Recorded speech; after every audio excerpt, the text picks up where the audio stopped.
Hi guys, this is R.A. Sweeney here to talk to you about another passage from the book Praying with the Gospel Accounts from the Praying with the Bible series. Today, actually, I was going to talk about just one part of a big teaching on prayer that Jesus had. Um, this passage is right there in the middle of the Sermon on the Mount in Matthew. And when I say it's in the middle, I really do mean it's a 3 chapter sermon, and it's right there in that middle chapter. Starts not quite with prayer, but it moves pretty quickly into prayer and spends a big chunk of the middle of the Sermon on the Mount on prayer. And so the Sermon on the Mount is really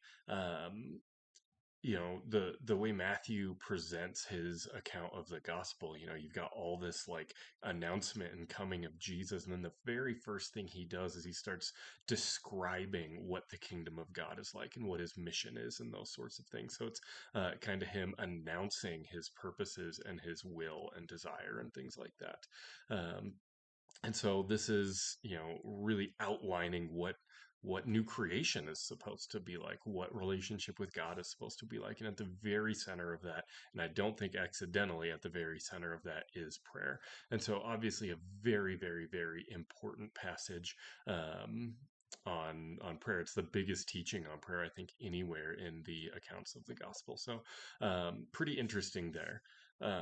And so, really, where I went with this was kind of looking at some of the language that's used there with, right there at the beginning of his teaching on prayer, he talks about how we're supposed to pray compared to how people are praying. And he talks about the hypocrites who are praying. And so, we kind of get into the idea of, a hypocrite. It's a Greek compound word meaning someone who has not adequately, evaluated and categorized things. So, I haven't really thought about like, what are things and how should I be considering them?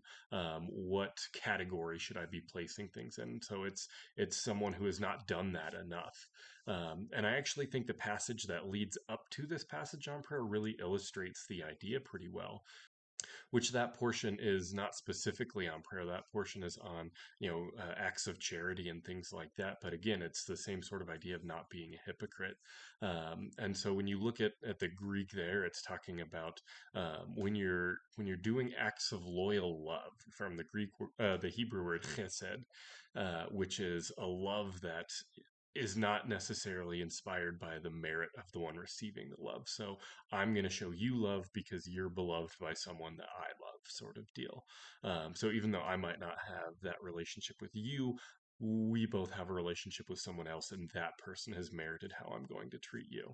And so it's talking about charity using this word of acts of loyal love, and it's saying don't be like the hypocrites, the people who haven't thought things through enough, who are acting like they're doing these charitable acts out of a loyal love for God, but really they're doing it out in public for show. And so it's this idea of who are you really doing this for? Are you trying to actually, pour out your love for God in these acts of kindness, or are you just trying to show off to, get the adoration of the public, or to make yourself feel good and things like that? So it's you haven't thought things through. You haven't sorted out what your motives are in these things, and don't be like those people. And so then he brings that same idea into prayer. When you're praying, don't be doing it with the wrong motives. Like, really think through, what is your reason for praying? Are you praying so that you can get something from God? Are you praying so you can get something from other people? Or are you praying so that you are coming to God in desire to have relationship? And so that's really what this first portion of this teaching right here at the middle of the Sermon on the Mount on prayer is really about, is making sure when we come to pray that we have thought through, what is it that I'm really trying to do, and do I have the right motives when I'm coming in prayer? So I actually spent there's 4 whole chunks that I spent talking about this one passage.